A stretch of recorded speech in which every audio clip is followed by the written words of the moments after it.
So, this one is called 雀 from YU9 Audio. And you know what? This word, 雀, just has so many ways to pronounce it. In Chinese, it's read as 雀, but if you try to pronounce it in English or Spanish, Q. Okay. Anyway, I'll stick with the Chinese one here, the 雀.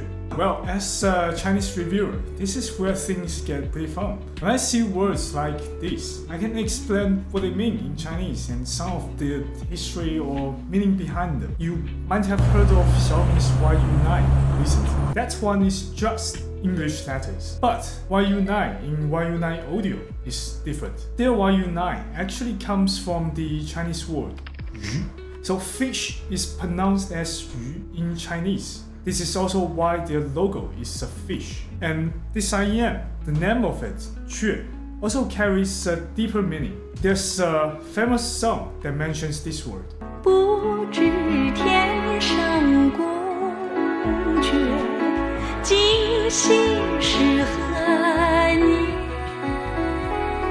宫阙 here means palace in Chinese. The choice of this name symbolizes the stability and complexity of the Chinese Asian architecture, maybe also the internal structure of the 雀. I really like the faceplate design here.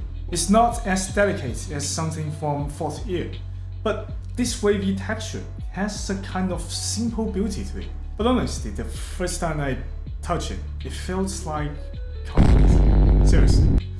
Of course, it's not actually concrete, it's aluminum with, I guess, sandblast finish, which gives it a matte touch, making it feel like touching of concrete. Am I the only one who thought it was concrete?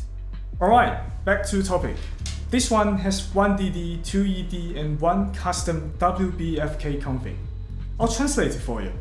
1 DD and 3 BA. In nowadays markets where brands love to throw in as many drivers as they can, this might not look very flashy. If just judging it by the driver numbers, you might even wonder, why is this seem so hyped? Well, the real story here is in the sound, and let's talk about it. Overall, the tuning is really neutral and balanced. Bass meets treble are laid out in a healthy, or to say balanced way, with no parts jumping out too much. What stood out to me the most is just how clean the background feels. It's not black, it's more like airy notes. Every edge is cleanly drawn. Nothing blends together, nothing overlaps. So the whole presentation comes across very clean and very tidy. The bass digs deep enough to give you that satisfying sense of depth, and the punch hit with right strength as it should. Together, that makes it feel very bouncy. It's with a nice dive and rebound. Speed is on the quicker side.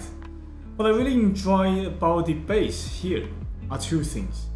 That bouncy feeling and the texture from the very first impact all the way down to the rumble.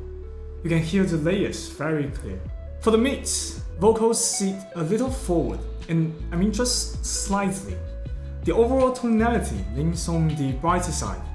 Now, if you look at the graph, you might be wondering, wait, the main peak isn't even before 3000, why do the vocals come forward? Well, if you check the 700Hz to 2000Hz region, the gain here is actually higher than the JM1. And when you raise that range, vocals imaging tend to feel bigger or more upfront. A counterexample would be something like the Sennheiser HD800.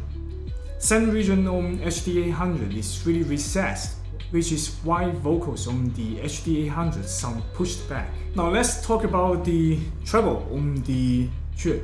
Overall, its gain is higher than the JM1, peaking one last time around 4000 Hz before rolling off. So unlike most of the IEM with EST I've reviewed, this one doesn't really chase that airy feeling.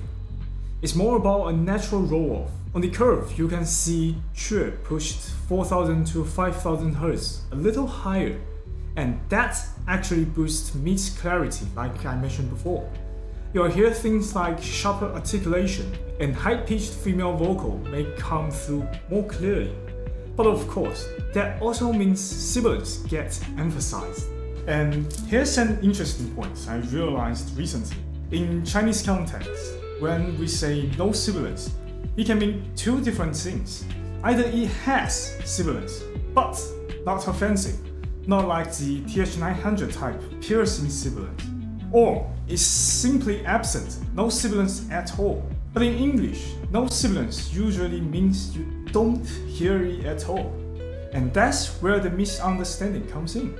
This was highlighted to me by some recent comments, and as a new reviewer, I really appreciate the feedback. This discussion helped me to see where things land differently across language and different contexts. So, if you have a different thought, feel free to drop a comment. I think that's what makes these reviews fun and truly meaningful.